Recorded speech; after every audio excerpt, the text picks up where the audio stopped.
Bonsoir, donc à l'auberge du confiné fringant, petit nom qu'on a trouvé pour l'occasion. Merci de nous avoir rejoints donc, pour cette soirée spéciale sur Tolkien Deal. Un mois après le Tolkien Rainy Day, nous voilà de retour sur le vocal de notre Discord. Et cette fois, nous sommes réunis ce soir pour parler du MOOC Hommage à J.R.R. Tolkien, Promenade en Terre du Milieu. Et pour cela, je suis donc Audrey Morel, Zelfalia, en compagnie de Laura Martin-Gomez Forceris et Thomas Gaudry-Kian de l'association Tolkien Deal. Et nous avons le plaisir d'accueillir avec nous Yannick Chazat, l'auteur de ce MOOC, qui est sur le pseudo de Spooky, Cédric Litardi, qui est fondateur de Inis Édition, qui est sous le pseudo Inis, justement, et Sébastien Ross, le directeur éditorial de Inis Édition. Bonsoir. Voilà. Bonsoir. Nous allons commencer par les présentations plus en détail. Ensuite, nous aborderons le processus de conception d'un tel ouvrage et son contenu, pour conclure avec vos retours sur cette expérience. Et enfin, nous terminerons par quelques questions du public. Nous invitons donc nos auditeurs à écrire leurs questions au fur et à mesure dans le chat du salon événement, pendant nos discussions, et nous en sélectionnerons quelques-unes selon le temps qui nous restera. Alors, dans un premier temps, pourriez-vous donc vous présenter à nos auditeurs, donc ainsi que sont les éditions Inis. Donc on va commencer, je pense, par Cédric. Oui, je suis là. Alors, pour tout vous dire, Ennis, c'est le nom d'un de mes personnages de jeu de rôle grandeur nature, il y a très longtemps.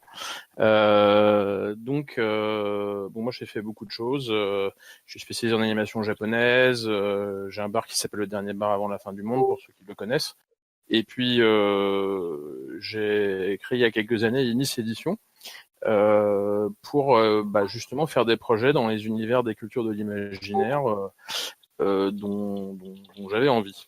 Et notamment, donc, une grosse partie de notre gamme, c'est de la découverte de mondes imaginaires, en fait. On a des bouquins qui vous présentent des trucs comme le studio Ghibli, 100 ans d'animation japonaise, Tolkien, des jeux vidéo. On a sorti un Dark Souls récemment, et c'est des ouvrages souvent journalistiques pour expliquer un univers, alors, sous un angle pour expliquer un univers. Bon, en tout cas, c'est la vocation d'Inis de, alors, je dirais pas de faire des bouquins d'études ou d'histoire, parce que tout de suite ça ferait chiant, mais justement de faire des livres qui, pour les gens qui s'y connaissent très bien, approfondissent le sujet où ils peuvent apprendre les choses, et qui soient aussi accessibles aux gens qui connaissent pas bien et qui veulent découvrir. Merci beaucoup pour cette présentation rapide. Du coup, je passe la parole donc à Sébastien. Oui, moi j'ai rejoint Inis et Cédric il y a un an et quelques. Maintenant, on avait déjà collaboré ensemble dans une autre société avant, et je suis arrivé pour prendre la direction éditoriale et artistique de la société et développer du coup le catalogue, donc continuer les collections qui étaient déjà là et qui étaient entamées, et aussi en démarrer de nouvelles. Donc par exemple la collection de romans qui était un peu sur pause et qui a redémarré. On a une collection autour du gameplay, des mécaniques de jeux vidéo qui s'appelle Paper Sword. Enfin bon, voilà, on a continué et enrichi ce qui était déjà là, et démarrer des nouvelles lignes de collection. Voilà, c'est un peu mon rôle dans la société. En fait, il fait tout. Moi, je suis juste là pour le regarder travailler, sachez-le. Ah. Ouais, mais besoin d'inspiration, j'ai besoin de ça. Ah oui, je suis un inspirateur. Je m'en rappelle, je vais le noter pour m'en rappeler ce soir. À ajouter sur le CV, du coup. Et donc, mon bien Yannick, je te laisse te présenter également. Oui, donc moi je suis là en tant qu'auteur de l'ouvrage Hommage à J.R.R. Tolkien, Promenade en Terre du Milieu, donc qui est sorti chez les éditions Inis il y a un mois et demi, le 11 mars.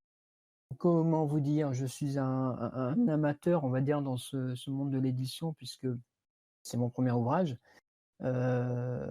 C'est l'ouvrage avant tout d'un passionné qui a rencontré un éditeur en la personne de Sébastien, chez qui il a trouvé un écho favorable à cette passion, et qui lui a permis effectivement de réaliser un ouvrage qui lui tient à cœur. Voilà, je ne sais pas ce que je pourrais dire de plus. Me présenter plus précisément, non, je suis là essentiellement pour ça, donc on va... Tu peux dire que tu as prévu exprès qu'on sorte ton ouvrage pour le confinement. Oui, c'est vrai, je sors un ouvrage, alors c'est... Super bien visé. Je Ouais. portais cet ouvrage en moi quelque part depuis une trentaine d'années et je le sors et paf, pandémie mondiale. Donc voilà, tout va bien. Quel effet? Tout est planifié.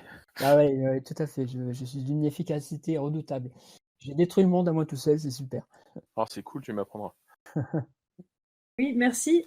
Pourriez-vous nous présenter l'ouvrage, sa collection, le public auquel il s'adresse et particulièrement le format du MOOC, avec lequel tout le monde n'est pas familier?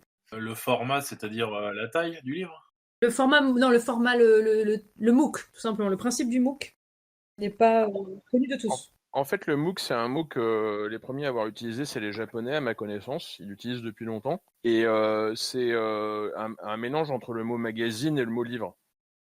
Et comme les magazines ressemblent de plus en plus à des livres, ou en tout cas sont de plus en plus hybrides, et que quelque part, nos livres sont, on va dire, des ouvrages journalistiques en quelque sorte, des ouvrages d'études, et ben on a regroupé pas mal d'ouvrages sous un format qu'on appelle MOOC, parce que, en l'occurrence, il est disponible en librairie, mais on a des MOOC dans nos collections qu'on peut parfois trouver dans des points presse, par exemple. D'accord. Et au niveau de la collection, donc hommage? Hommage, alors, je vais vous apprendre un truc, c'est que souvent, en édition ou partout, on fait des plans, et puis ça se passe jamais comme prévu. La collection Hommage, elle est née avec un hors-série du magazine Animeland, parce qu'on publie le magazine Animeland pour ceux qui connaissent, consacré au studio Ghibli, qu'on a voulu faire dériver vers un livre. Ça a donné le premier MOOC, et on a dit, on a un super format, donc maintenant, on va le diversifier. Alors évidemment, nos premiers titres, c'était sur l'animation japonaise. Aujourd'hui, on est en train d'en développer sur pas mal de choses. Là, on prépare un MOOC sur les Mignons, un MOOC sur Final Fantasy, on a sorti un sur Dark Souls. On a sorti le Tolkien, qui est le plus beau qu'on ait jamais sorti. Je dis pas du tout ça parce que l'auteur est là. Ouais. Voilà. Et on a fait Mamoru Hosoda, Satoshi Kon. Enfin voilà, on prend des sujets, on prend des gens qui connaissent bien les sujets, éventuellement plusieurs. Sur un MOOC, c'est pas toujours un seul auteur qui travaille dessus. Et on essaie d'avoir une collection. Et c'est un peu comme, c'est un mauvais exemple, mais les que sais-je, mais un truc avec des illustrations, des propos et un angle de vue. Parce qu'en fait, parler de ces univers sans parler d'illustration, sans montrer d'illustration, en fait, c'est faire la moitié du boulot. D'accord. Donc, d'où le format qui n'est pas un pur livre. Voilà. Du coup, au niveau du public visé?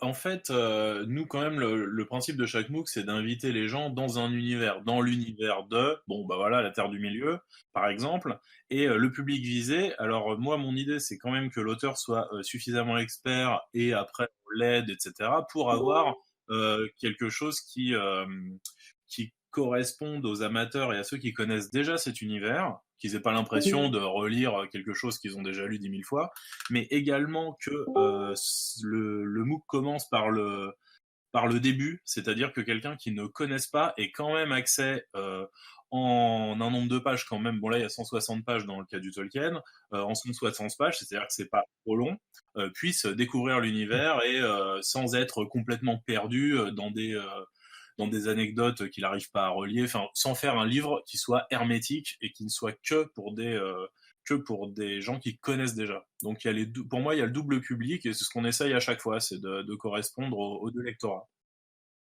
D'accord, merci. Alors, vous doutez bien que suivant le MOOC, c'est pas forcément le même public. Enfin, c'est pas forcément les mêmes qui s'intéressent à Tolkien, Oui. à Satoshi Kon, et enfin voilà quoi. Mais c'est l'idée. Et la collection, c'est aussi l'idée d'inviter les gens à découvrir d'autres choses. D'accord, merci. Merci bien. Du coup, on va aborder donc le processus de conception de cet ouvrage. Pouvez-vous nous raconter justement comment on produit un tel ouvrage, comment ça se déroule? Alors moi, je dis faut faire ça dans une réunion où je suis arrivé. Après, je sors de la salle et après, j'attends qu'il arrive. Dans le cadre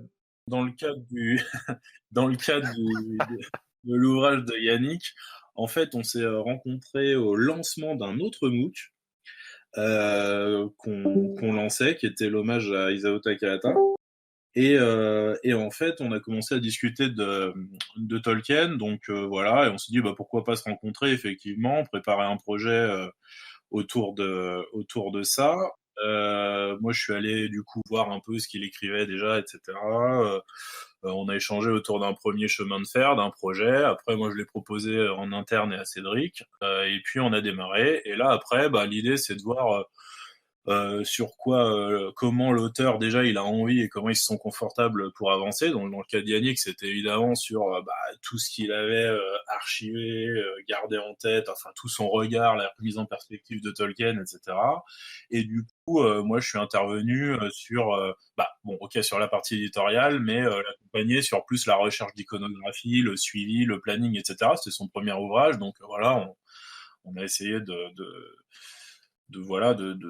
le plus présent possible, enfin j'espère en tout cas, pour que lui soit à l'aise dans la zone où il avait envie d'aller. Et là c'était vraiment la partie texte, plus des suggestions d'images, iconographie, etc. Et voilà, et finalement ça s'est passé assez simplement. Et puis, je sais pas, je vais pas détailler toutes les étapes de l'édition parce que ça va être peut-être un peu long et ennuyeux, mais voilà, dans les grandes lignes. Parce qu'on a abordé le principal. Je sais pas si Yannick. Tu veux ajouter quelque chose? Non, sur le processus, Sébastien a bien résumé. On va juste saluer Stéphanie Chaptal, qui est l'autrice de l'ouvrage hommage à Isao Takahata, qui nous a permis de nous rencontrer, effectivement. Après, effectivement, je dois dire que la réalisation de cet ouvrage, ça a été un peu du velours, en fait, parce que Sébastien a accepté tout de suite mon sommaire prévisionnel qui a bien sûr évolué au fil de l'écriture.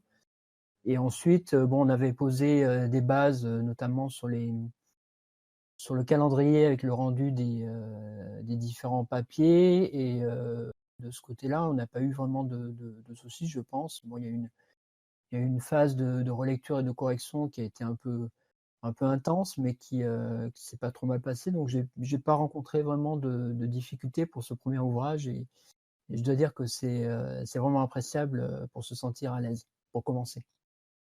Merci Sébastien et Cédric. Merci à toi. Toujours sur la réalisation, Yannick, comment est-ce que tu as effectué tes recherches pour écrire ce livre? Alors en fait, moi j'ai découvert Tolkien il y a 30 ans, à quelques semaines près, lors d'un séjour en vacances où voilà, je cherchais un bouquin et je suis tombé un peu par hasard sur Tolkien et j'en suis jamais sorti depuis. J'ai lu la quasi-totalité de ce qui est sorti en France sous sa plume. Et j'ai lu pas mal d'ouvrages sur son œuvre et sur sa vie aussi, parce que ça m'intéressait. Et du coup, comme je tiens un blog depuis, je sais pas, je crois que ça date d'il y a 20-22 ans, quelque chose comme ça, je chroniquais un peu mes lectures et du coup, j'avais déjà des bases pour travailler. Donc, je partais pas d'une page blanche déjà. C'était une bonne chose pour commencer cet ouvrage. Et comment faire les recherches? En fait, après, à partir du sommaire que j'ai présenté à Sébastien et qu'il a accepté, j'ai cherché dans ces directions-là pour trouver les ressources. Sachant que chercher des réponses, c'est mon métier de base puisque je suis documentaliste de formation. Voilà. Alors, Je ne sais pas si je réponds à la question. tout à fait. Ouais. Il y cherche mieux que nous. J'espère, ça me rassure. Je sais pas qui doit être rassuré ou pas, mais ouais, je confirme. Merci. Alors du coup, au niveau du processus, on a rapidement parlé du processus de préparation de l'ouvrage. Maintenant, ce qui concerne le contenu, du coup plutôt pour Yannick, comment a été décidé l'ordre des chapitres, l'organisation et la sélection des thèmes à traiter? Donc au-delà des thèmes biographiques par exemple, mais donc tu parles de Tom Bombadil, de la question des femmes, des poèmes, etc. Donc comment a été décidée à la fois l'organisation et la sélection de ces thèmes? Alors, je suis parti, c'était un peu scolaire peut-être comme processus, mais j'étais parti sur un découpage en trois grandes parties pour ce MOOC. Une première partie consacrée effectivement à la biographie du professeur Tolkien. Une deuxième partie consacrée à son œuvre, la totalité de son œuvre. Et la troisième partie sur son héritage, puisqu'il est, il est extrêmement important. Ensuite, j'ai essayé de voir quels étaient les thèmes qui étaient les plus intéressants de façon transversale par rapport à tout ça, et notamment son œuvre, bien sûr. Du coup, j'ai essayé de partir des trois piliers, on va dire, des thématiques que traite Tolkien dans son œuvre, qui sont les langues, qui sont à l'origine de toute son œuvre. L'importance de la géographie, hein, puisqu'on voit dans ses livres, il y a des cartes qui ont été réalisées par Tolkien lui-même et par son fils Christopher.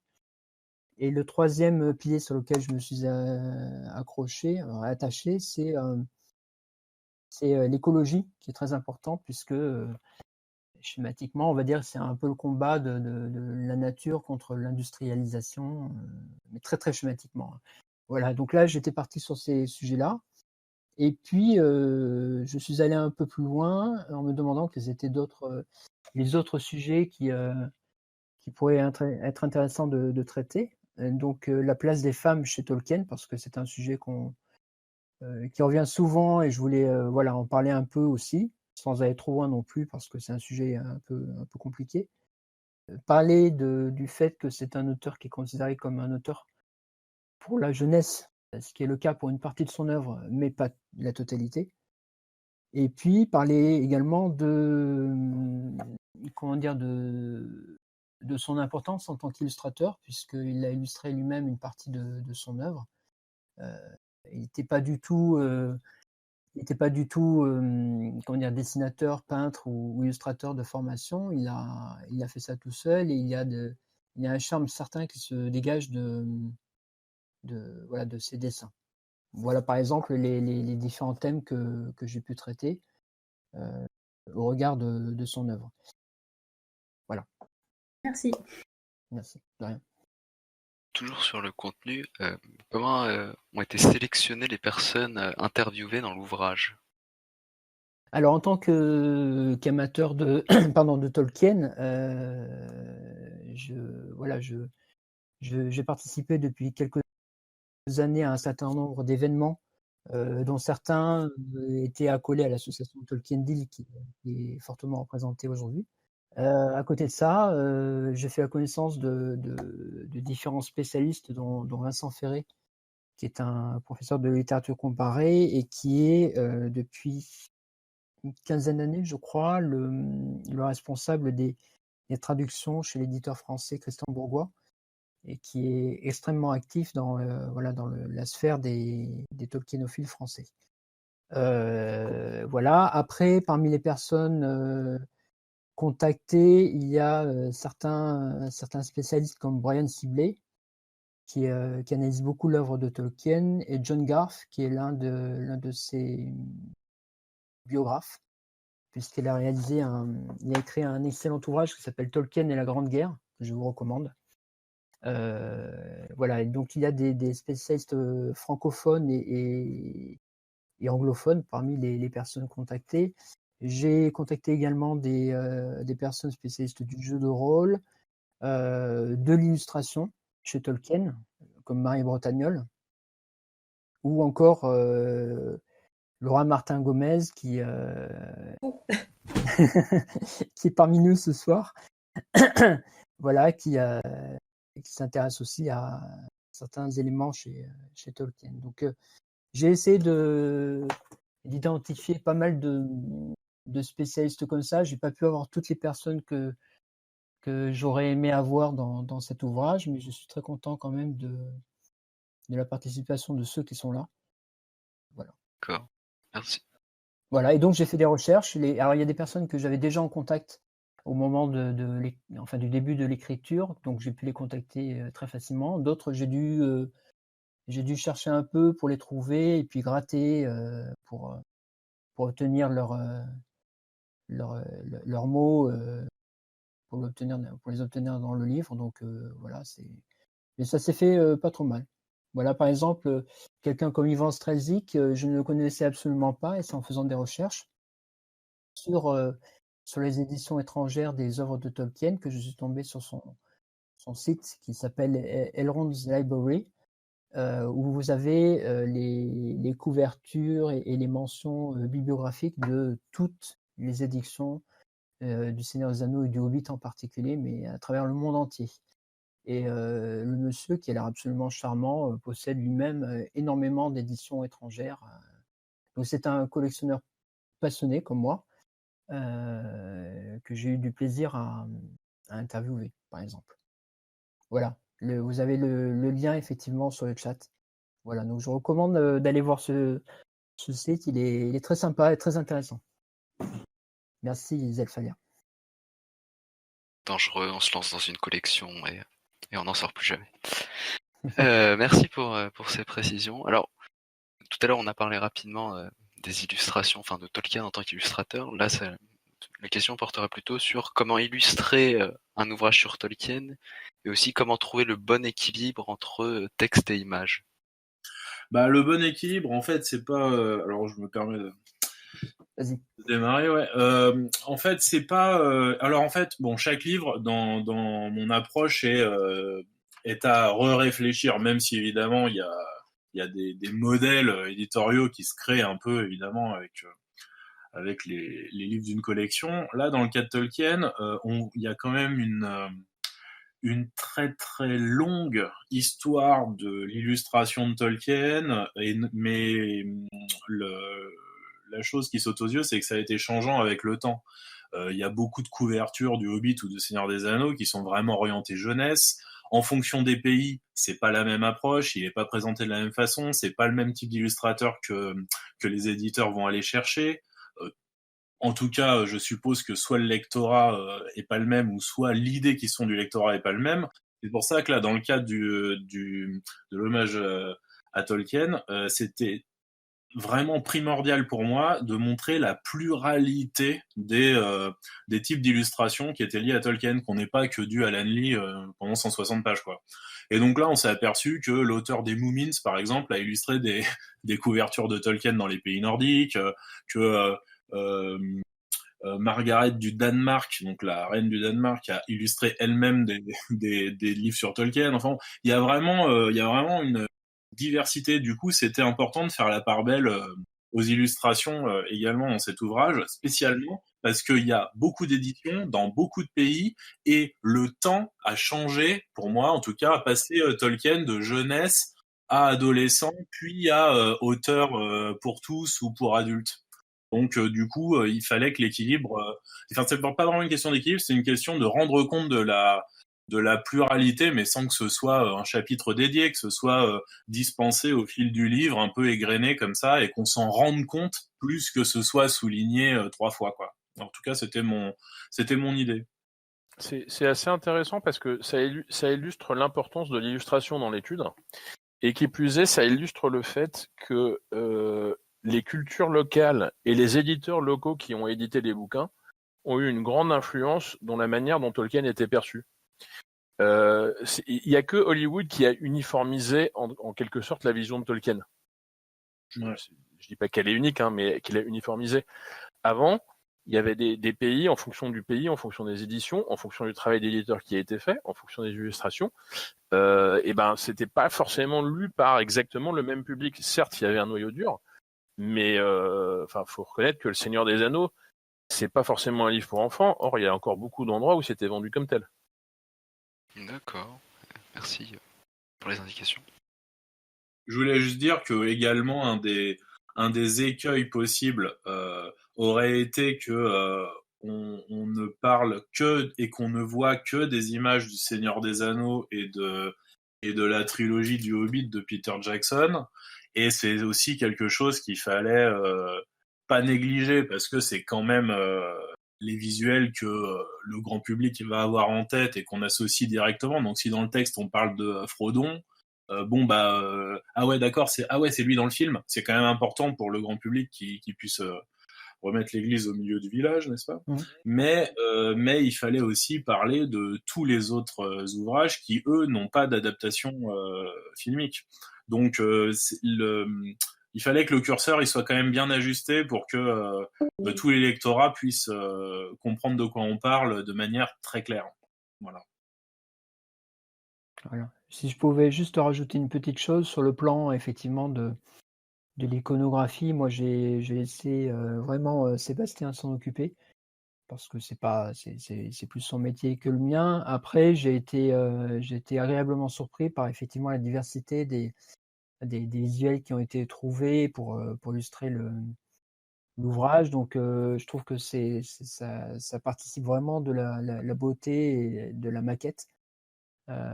Donc voilà, je suis très content et j'ai été même surpris par certains visuels que je ne connaissais absolument pas. Pourtant, j'étais allé assez loin dans mes investigations, mais tu disais que je cherche mieux que vous, mais il y a match. Ouais, ça a été, c'est le temps passé après, mais ouais, disons que là, c'était vraiment pour moi un élément, quoi. Et puis on en avait parlé, on était d'accord sur le point, le fait que c'était quand même quelque chose qui accompagnait bien le texte. Je précise parce que il va pas le dire, mais c'est quand même Sébastien qui a tenu à faire lui-même la maquette sur cet ouvrage. Tout à fait. Il a réalisé la couverture. Ouais, enfin, il a passé un temps fou sur la maquette, il a réalisé la couverture. Ok, il n'a pas tout fait, mais j'ai jamais vu passer autant de temps sur un ouvrage que celui-là. Bon, peut-être des fois il se cache, mais là c'était à chaque fois que je le croisais. Ah ouais, t'as vu ça pour le Tolkien, hein, ça va être trop bien. Eh bien, merci. Alors juste pour dire par rapport à la maquette, enfin la couverture, avec Sébastien lors de notre première réunion de travail il y a déjà un certain temps, on était parti sur un visuel, une idée de visuel voilà, qui reprenait une scène un peu iconique du Seigneur des Anneaux. Et en fait, il est parti sur totalement autre chose qui m'a séduit, mais instantanément. Donc, je n'avais rien à dire sur cette couverture que je trouve magnifique et qui pète bien. Hein. Voilà, on peut le dire. Et donc, qui permet vraiment de bien repérer le bouquin, je trouve. Et encore une fois, merci. Il permettait de bien le retrouver quand il y avait des librairies ouvertes. Hein. Pour le moment, là, bon, ouais. C'est plus dur. Ouais, mais il reste, hein. Il est resté sur les... Il y a intérêt, oui. Ouais, j'espère. Encore une fois, c'est pas évident parce que bon, Yannick m'a prêté sa collection très très importante pour qu'on puisse aussi prendre des photos, etc. de certains ouvrages. Et donc je me suis dit, bon, il y a tellement de livres sur Tolkien, c'est vrai qu'il faut faire quelque chose que le grand public identifie, mais qui soit pas archi déjà vu et 1500 fois déjà vu par les amateurs de Tolkien et d'Heroic Fantasy. Donc en fait, ouais. Ouais, il y a eu un peu de recherche, mais il y a eu quand même une évidence générale quand on est arrivé. Alors, je sais pas si voilà, ça plaira à tout le monde, mais en tout cas, nous, de notre côté, c'est vrai que on était tous assez contents Enfin, il y avait comme une évidence sur la couverture, quoi. C'est vrai que... Ouais. Et la couve, généralement, c'est ce qui prend le plus de temps dans le process éditorial, hein, la plupart du temps. Parce que c'est pas facile. Celle-là... du temps, hein. Voilà. Pour nous diriger vers la conclusion, Yannick, quel a été le meilleur moment dans la création de cet ouvrage? Le meilleur moment. Oui. Il n'y a pas eu, je crois pas qu'il y ait eu un meilleur moment. Il y a eu plein de bons moments. Comme je l'ai dit, la recherche d'informations, c'est mon métier, mais c'est aussi un plaisir. Donc j'ai pris du plaisir à chercher pendant des heures, quelquefois, des choses. Il y a eu des bons moments, comme lorsque j'ai reçu les interviews de gens que je voulais absolument avoir, comme John Garth et Vincent Ferré, parce que ça a pris beaucoup de temps aussi pour les obtenir, parce qu'ils étaient très, très, très pris. Les autres interviews m'ont aussi procuré beaucoup de plaisir, parce que j'ai appris des choses. Et je trouvais que ça apportait vraiment un plus à l'ouvrage. Sortir un grand moment, non, il y a le moment où le livre est sorti officiellement en librairie qui est une fierté. Oui. fierté absolue. Et y a-t-il un moment donné qui te soit resté comme étant le plus difficile dans la réalisation, peut-être? Alors curieusement, c'est un moment un peu compliqué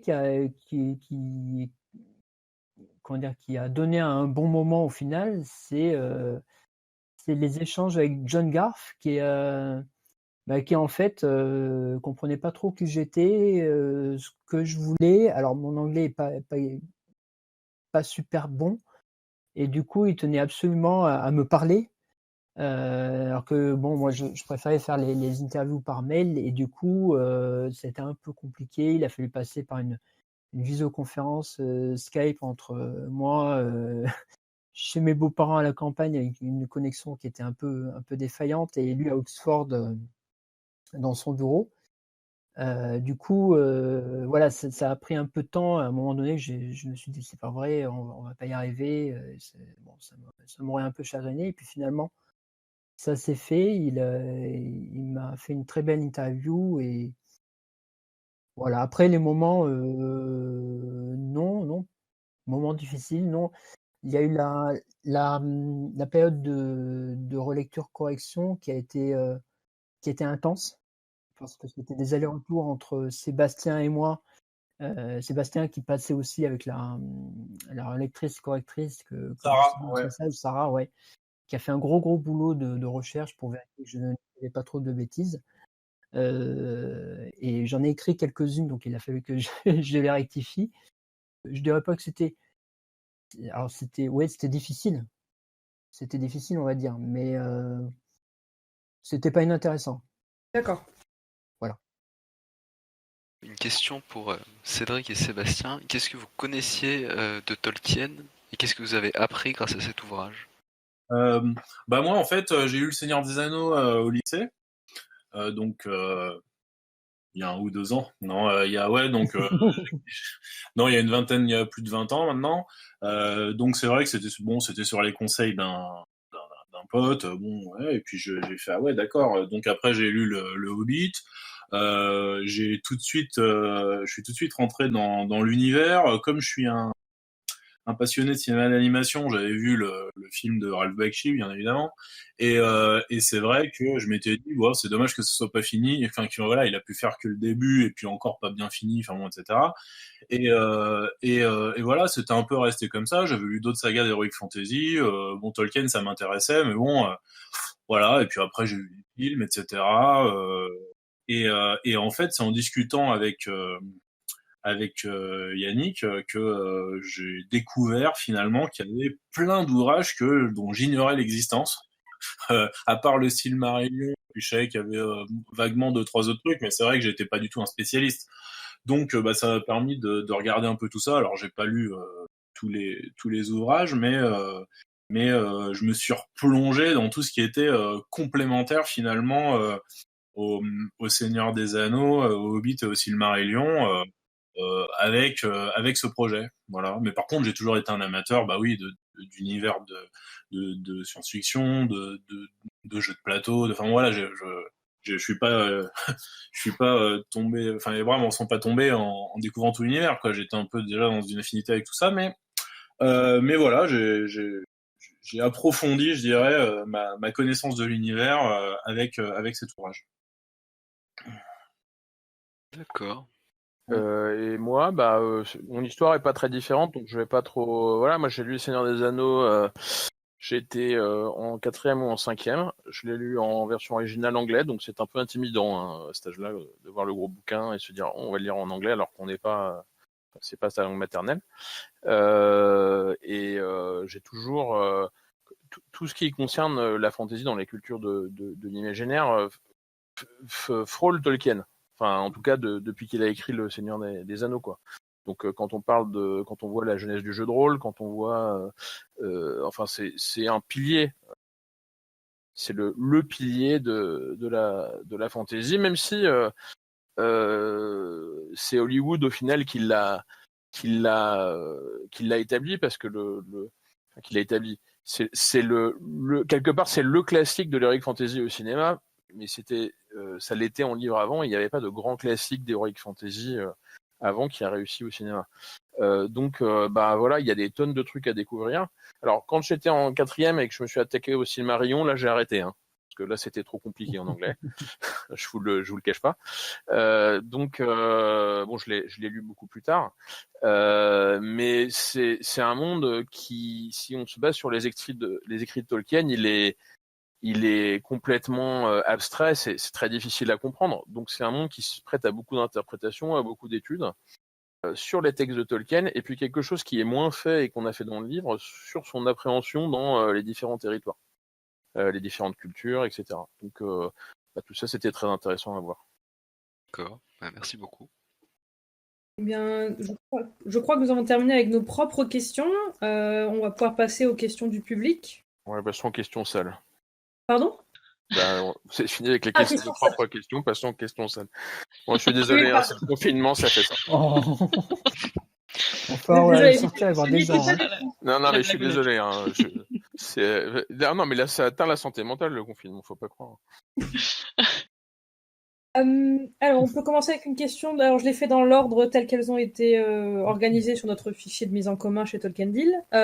Question de Paperman. Le livre n'est pas disponible au Québec. Est-ce qu'il est prévu une version numérique ? Il sera disponible au Québec. Il faudra qu'il arrive, donc le confinement n'aide pas. Mais il sera disponible au Québec. Donc, demandez-le. Et non, on ne fait pas les MOOC en version numérique pour plusieurs raisons, mais surtout en fait, en version numérique, c'est surtout le roman et ce qui n'a pas d'image qui fonctionne. Ça fonctionne pratiquement pas et c'est trop de travail pour le peu que ça représente quand on fait quelque chose avec des illustrations. Donc, pour le moment, on le fait tout simplement pas. Voilà. En revanche, il sera au Québec, ça je le garantis. D'accord. Donc, deuxième question de Paperman. Avez-vous eu besoin de réaliser des négociations avec le Tolkien Estate pour réaliser l'ouvrage ? En fait, non, parce qu'on est sur du MOOC ce qu'on appelait avant une revue, hein, tout simplement. Donc, en fait, il aurait fallu qu'on les contacte si on avait une demande spécifique liée au contenu et aux écrits de Tolkien. Donc, ce qui n'était pas le cas, puisque nous, c'était une remise en perspective, une écriture sur l'univers, des couvertures d'ouvrages, de films, etc. Donc, on n'a pas eu de contact. La seule chose, c'était par rapport aux tapisseries qui étaient reprises de Tolkien, où là, j'ai quand même contacté voir s'il y avait besoin de passer par le Tolkien Deal ou pas, mais finalement, on a eu des images, etc., des gens en train de travailler, donc c'était bon. Et donc, non, on n'a pas eu besoin de collaborer avec le Tolkien Estate. Oui, donc du coup, ça correspond à la question suivante, qui était une question de taxé, je ne sais pas comment on prononce, qui était est-ce que le livre a eu besoin d'être confirmé ou expertisé par le Tolkien Estate, mais du coup, j'en conclus que pas vraiment.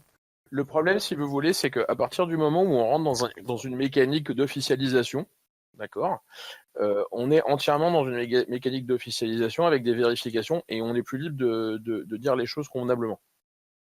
C'est toute la différence entre un ouvrage officiel et un ouvrage journalistique. Oui. Donc voilà, nous, c'est un ouvrage journalistique, c'est un ouvrage critique si vous préférez, un ouvrage d'analyse.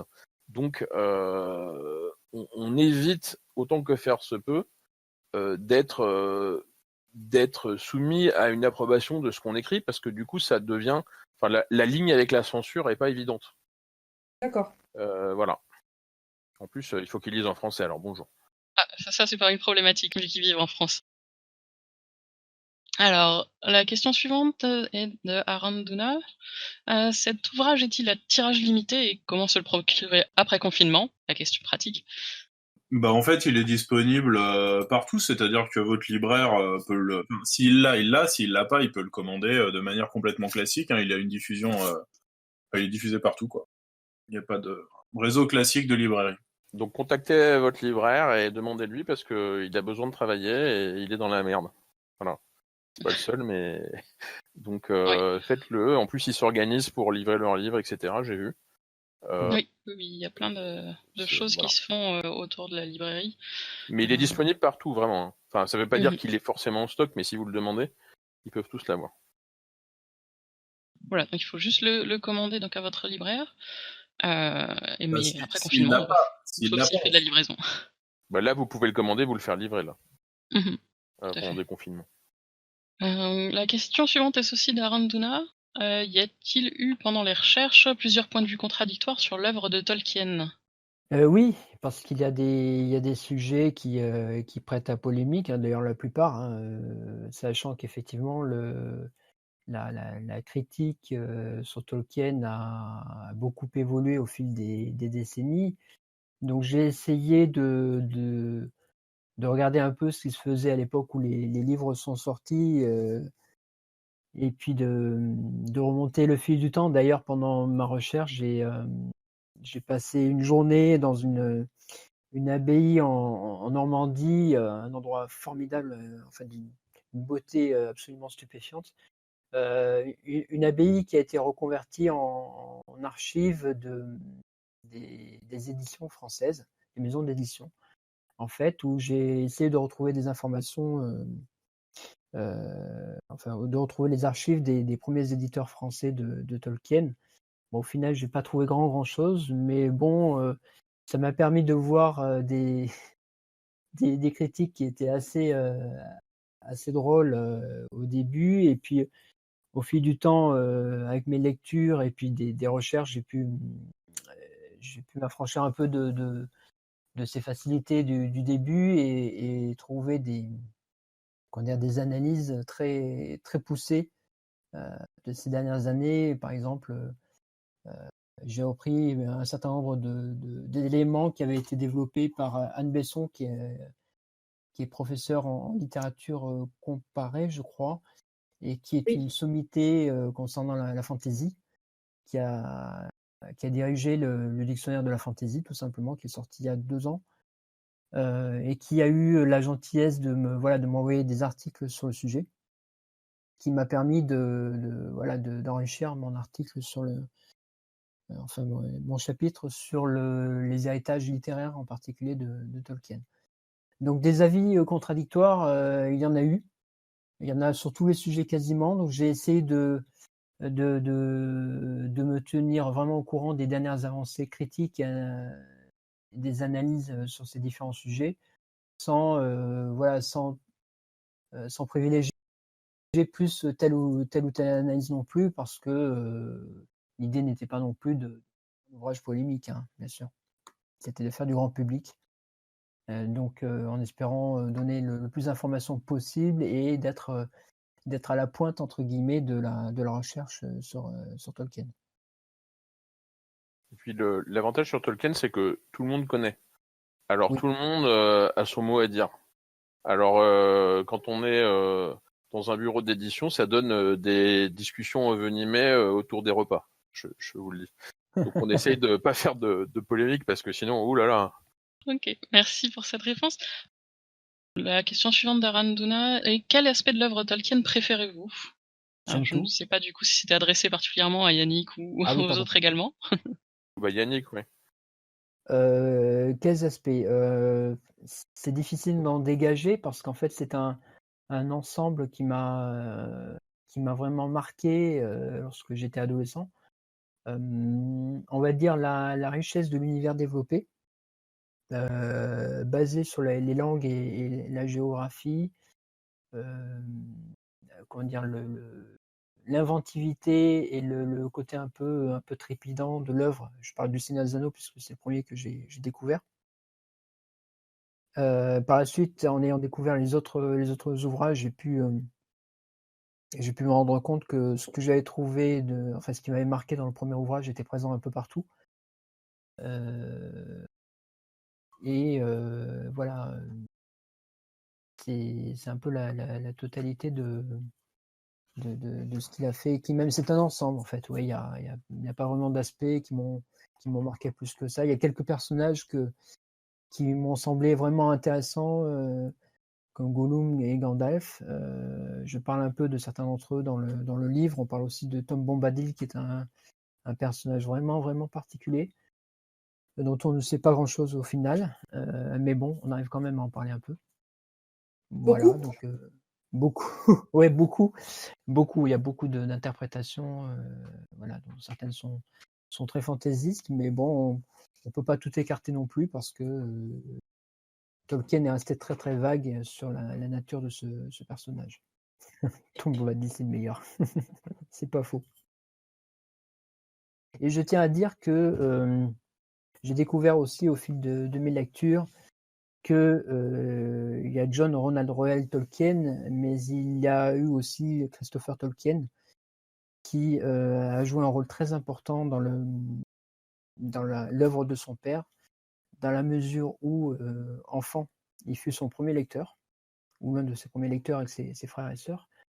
Il a participé activement, on va dire, à la création de l'univers en redessinant certaines cartes, d'abord faites par son père. Il lui a servi de secrétaire pendant une grande partie de sa vie, même en étant loin de son père, puisqu'à une époque, il était mobilisé en Afrique du Sud et son père en Angleterre.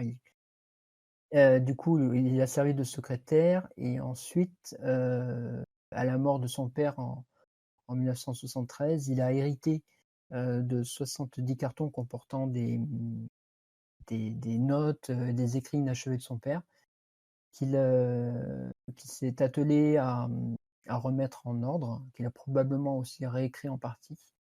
Donc tout ça pour vous dire que tout ce qui est sorti depuis 1973, vous le devez à Christopher, qui nous a quittés il y a quelques semaines. Et pour vous dire aussi que Christopher, on n'aurait qu'une infime partie de l'œuvre de Tolkien. Voilà. Et du coup, j'ai pas eu la chance de rencontrer ce grand monsieur avant sa disparition, mais je tenais à lui consacrer un chapitre dans l'ouvrage. Voilà. En effet, nous devons beaucoup à Christopher. Alors, je vais continuer sur la question suivante. Une question de Irvine qui demande combien d'exemplaires a été imprimé l'ouvrage. Alors, le tirage du livre, je me rappelle plus exactement, je pense 3 ou 4 000 exemplaires. De cet ordre-là, en tout cas. Merci. De Yassa. Est-ce que vos travaux sur ce livre ont amené des membres de votre entourage à lire du Tolkien? Alors, c'est le but. C'est le but. Alors, malheureusement, le confinement est arrivé un peu trop tôt par rapport à la sortie en librairie. Je n'ai pas pu me procurer plus d'ouvrages que mes exemplaires d'auteurs.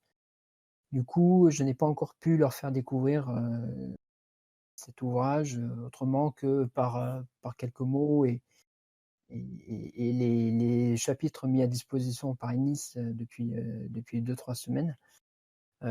Donc, j'espère que ça va les amener à le lire. Après, alors je parle là effectivement de ma famille relativement proche. Après, en ce qui concerne mon entourage, et plusieurs personnes, il me semble qu'il y en a certains qui sont là sur le chat, m'ont dit qu'elles ne connaissaient pas Tolkien, que ça les intéressait pas plus que ça, mais qu'elles allaient déjà lire le livre pour en savoir plus, et qui sait, peut-être se mettre à le lire. Voilà, donc si ça se réalise, je serai très content. Ouais, sachant que, si je peux ajouter un truc, comme l'œuvre de Tolkien a un côté un peu compilation dans une histoire, voilà, avec les péripéties qu'on connaît de toute une mythologie, toute une diverses linguistiques, etc., dont il était fan. En réalité, moi, quand j'en parlais pendant la fabrication du livre avec des amis ou avec des collègues, le côté d'où ça vient finalement tout l'univers de Tolkien et donc par extension d'où vient l'heroic fantasy, on peut dire, a vraiment fait tilter les gens, quoi. Donc ils vont dire ouais, vas-y, tu m'en passeras un, etc., machin, parce que ouais. Donc au-delà de Tolkien, il y a toutes ces sources d'inspiration qui m'ont l'air d'être autant de portes d'entrée dans d'autres univers d'avant qui en fait ont des retentissements aussi dans d'autres œuvres, puisque Tolkien a inspiré quand même beaucoup d'auteurs et de créateurs, quoi. Oui, lui-même ayant été inspiré aussi par d'autres auteurs et par un certain nombre de traditions et de mythes et légendes du nord de l'Europe, pour faire court, pour faire très très court. Voilà. On parle de tout ça effectivement dans le MOOC. On essaie de replacer un peu dans le contexte effectivement l'écrivain Tolkien pour montrer que s'il a plus ou moins fondé la fantaisie. Là, j'imagine qu'il y en a certains qui hurlent derrière leur écran. Il a juste fixé un certain nombre de choses qui, effectivement, ont influencé beaucoup d'auteurs par la suite. Ouais. Tous les grands genres des littératures de l'imaginaire ont une œuvre qui les cristallise, d'accord. Star Wars, voilà, et le cyberpunk pas tout à fait, mais il y a Matrix et il y a Ghost in the Shell. Le Seigneur des Anneaux a cristallisé. Bon, d'abord c'était une œuvre fondatrice, mais le fait que ce soit la première grande œuvre d'Heroic Fantasy qui marche au box-office l'a cristallisé comme telle. Mais bizarrement, très longtemps après la naissance de la fantasy. Donc beaucoup de gens ont approché de la fantasy par des écrits plus simples. Enfin, plus simples. Par des écrits qui ont été faits après, par le jeu de rôle notamment, et tous les ouvrages autour du jeu de rôle, par, je sais pas moi, Anne McCaffrey et d'autres, Ursula Le Guin, d'autres auteurs, qui créaient des livres plus courts et donc quelque part plus simples à lire. Bon, à un moment, si on veut revenir aux bases, il faut quand même avoir lu Le Seigneur des Anneaux, comme l'a rappelé Hollywood. Nous avons donc terminé sur les questions de l'auditoire, sauf s'il y en a une qui tombe aux dernières minutes. Mais pour terminer, je voudrais vous demander si vous aviez un dernier mot à ajouter, quelque chose qu'on n'aurait pas abordé, mais dont vous auriez voulu parler. Ben moi, je vais dire que chez Inis, la moitié du temps, on décide de faire un bouquin sur un sujet et on cherche un auteur. Et l'autre moitié, on tombe généralement par hasard sur un auteur passionnant sur un sujet qu'on voulait traiter. Et ça, c'est fort appréciable. Et donc, c'est ce qui s'est passé cette fois-ci. Donc, on a de la chance, mais merci. Et puis, que c'est peut-être l'ouvrage qui a fait le plus parler et le plus motivé et le plus tout le monde. Et Seb était là en disant qu'est-ce que vous pensez de ça? Oh, il y a ça, c'est cool, etc. Donc, ça fait plaisir de travailler sur un bouquin comme ça, vraiment. Je le dis pour moi, je le dis pour les gens qui sont là et je le dis pour toute l'équipe des gens chez Inis qui sont pas ici, voilà. Donc et après, ça nous permet de faire des chats le samedi soir sur des forums, donc c'est encore plus cool en plein confinement. Ça occupe en plein confinement, ouais. Exactement. Activité idéale. Donc nous avons pris 1 heure de votre temps de confinement. C'était un plaisir. Non, mais pour ma part, ce qui m'a frappé en voyant le MOOC, c'est comment une personne comme Tolkien, donc un expert, un érudit, on pourrait dire, dans ces différents domaines de compétences, et mixé à l'attention qu'il avait pour ses enfants, ses petits-enfants, son entourage et son côté rêveur, ont permis d'amorcer une œuvre qui, bon, là, en l'occurrence, c'est devenu énorme et international, etc., mais qui aurait pu être, n'importe quelle œuvre, finalement. Et si en lisant le MOOC, finalement, il y a des gens qui disent, bah ouais, mais en fait, moi aussi, je peux raconter des trucs. Bah oui, parce que lui, il a fait comme ci et comme ça, et donc, moi aussi, je suis la somme de plusieurs choses, et je peux, c'est vrai que ce serait une, voilà, en tout cas, il y a ce côté-là dans le MOOC qui, moi, m'a particulièrement plu, quoi. C'est-à-dire une personne qui arrive à synthétiser tout ça et en faire une œuvre plus grande que lui, quoi. Et Tolkien disait lui-même qu'il avait créé un monstre. Ouais. Donc, Et encore, il savait pas le quart de la moitié de ce qui s'est passé après. Oui, c'est clair. C'est sûr que s'il nous revenait maintenant, ça lui ferait bizarre. Ah, il y a une dernière question. Oui, c'est sûr. Je veux bien y répondre, effectivement. Donc la question est de Tax. Vous vous êtes basé sur la traduction de Francis Ledoux ou la dernière de Daniel Lauzon? Alors, en fait, effectivement, il coexiste deux traductions en France. Donc, il y avait celle de Francis Ledoux qui était en vigueur jusqu'en 2012 pour Le Hobbit puis Le Seigneur des Anneaux, sauf si je dis une bêtise. Et puis, les éditions Christian Bourgois avaient amorcé à la fin des années 90, je crois, au début 2000, un processus de révision des traductions qui a abouti au travail de Daniel Lauzon, qui est remarquable, puisqu'il est un peu plus proche de l'esprit des œuvres de Tolkien. Du coup, je me suis basé effectivement sur cette traduction-là, qui est plus légère et à la fois plus complète, cohérente. Je me suis attaché effectivement à respecter cette traduction-là, mais ça n'a pas toujours été facile, et c'est là qu'est intervenue entre autres Sarah, pour me faire remarquer que j'avais repris l'ancienne traduction qui m'a fortement marqué effectivement, et donc avec laquelle j'ai du mal encore à prendre mes distances parfois. Donc voilà, merci Zelfalia pour les dates. Donc je me suis basé sur cette nouvelle traduction, sachant que dans le MOOC, il y a un petit encadré qui parle de la traduction de Francis Ledoux et du contexte dans lequel elle a été réalisée, avant que les éditions Christian Bourgois, sous la férule de Vincent Ferré, ne reprennent les choses en main pour nous livrer une meilleure traduction, une traduction différente. Voilà. Mais ça c'est très polémique, mais il faut bien se rappeler que une traduction est le produit de son temps et de la manière dont l'œuvre est considérée au moment où c'est traduit. Tout à fait. Et ça vous donne une bonne idée des changements importants dans la manière dont cette œuvre est conçue par le public. Enfin, par le public et par même son traducteur. Tout à fait. Donc termine Voilà. ici. Merci beaucoup d'être venu sur notre Discord dans cette auberge du confiné fringant pour nous parler de cet ouvrage de Tolkien.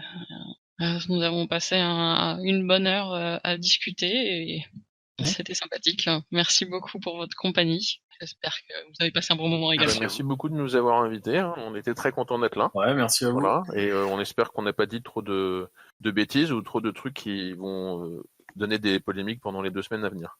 Ça devrait aller. Mais bon, si vous faites des polémiques, c'est pas grave. Vous devrez lire le livre pour les alimenter. Donc, au final, on aura réussi. Voilà. Merci. Alors, avoir donné envie à toutes les personnes qui ont la gentillesse de venir sur le chat, sur le Discord, de lire le livre, voilà, parce que ça a été une grande fierté de le réaliser et de le voir sorti. J'espère tout simplement qu'il va trouver son public à la fois grand et spécialisé, que chacun et chacune pourra y trouver des choses intéressantes, et que ça l'incitera soit à lire ou relire Tolkien avec un œil différent, soit à réfléchir au processus d'écriture, parce que Tolkien a fait des choses vraiment exceptionnelles sur ce plan-là, et voilà, je voulais un peu prouver ça aussi au travers du MOOC. Voilà. Merci à toutes et à tous. Bonne soirée, bon confinement, et puis Bonne soirée. en librairie Restez prochainement. chez vous. Oui. Bonne soirée, à bientôt. Au Bonne revoir. soirée. Merci.